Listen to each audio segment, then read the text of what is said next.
is the pariah of the property market, the thing that house hunters hate. And if it happens to you, it can be heartbreaking and expensive. Yet, this underhand practice is perfectly legal. I'm talking about gazumping, which is when your offer on a property has been accepted, it's all going full steam ahead, and suddenly the buyer turns round and accepts a better offer from someone else. You're left high and dry, and depending on how far along the home buying process you are, you're often left with hefty bills. And there's nothing you can do about it. Or is there?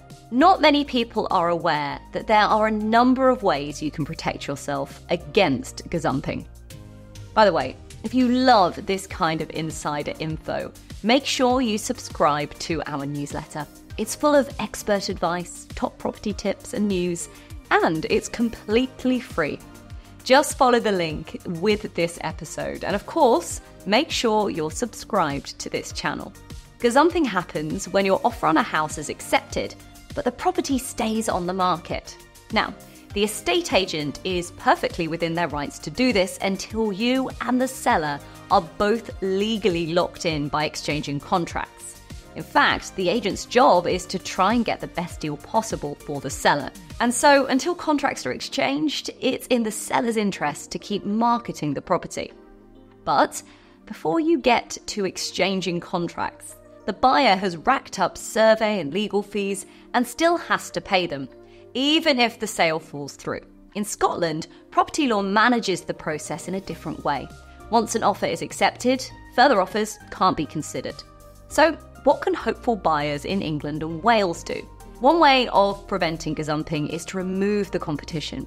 Clearly state when you put in your offer that you would like the property to be taken off the market. Now, there's no obligation for a seller to agree, so sometimes what's suggested is that marketing stops for a fixed period to give the conveyancing process time to reach exchange. You could make it official by asking for a lockout agreement for a set period.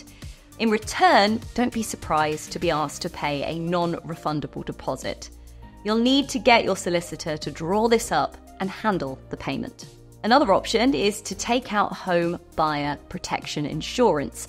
This won't prevent gazumping, but it can cover your costs if you fall victim. The longer the process takes, the greater the chance that someone else could swoop in with a better offer. So keep things moving. Answer queries quickly and turn around paperwork promptly. Be a great buyer. Communicate often and respectfully with the seller and the agent. Have a mortgage in principle in place and a solicitor at the ready. When you exchange contracts, the sale becomes legally binding and you're safe from gazumping. So try to get to this point as quickly as possible. But what should you do if the worst happens? Well, first of all, ask to see written evidence of the other offer to make sure it's genuine and not a dodgy way to get more money out of you. If it is on the level, don't rush to gazump the gazumper. Think carefully about what's affordable and if the property is really worth paying more for. And be aware that if you raise your offer, the gazumper could do the same. If you've built a good relationship with the seller, it's worth trying to convince them that you are a solid buyer who's fully committed to the sale. Think of all your advantages. For instance, you're almost at the point of exchange. You've got everything you need in place. You're flexible about completion dates, whatever it takes. You might even suggest that a gazumper could easily turn into a gazunderer. This is when a buyer makes a last-minute reduction to their offer, usually just before exchange. Sometimes this is because local house prices have dropped, but often it's just that a buyer is trying to leverage a last-minute price cut. Although neither gazumping nor gazundering are currently illegal, both are under investigation by the government as part of its review of the housing market. As ever, Move IQ will keep you posted on how that's going, and we'll be giving you updates on this channel and our newsletter, so get subscribed and I'll see you next time.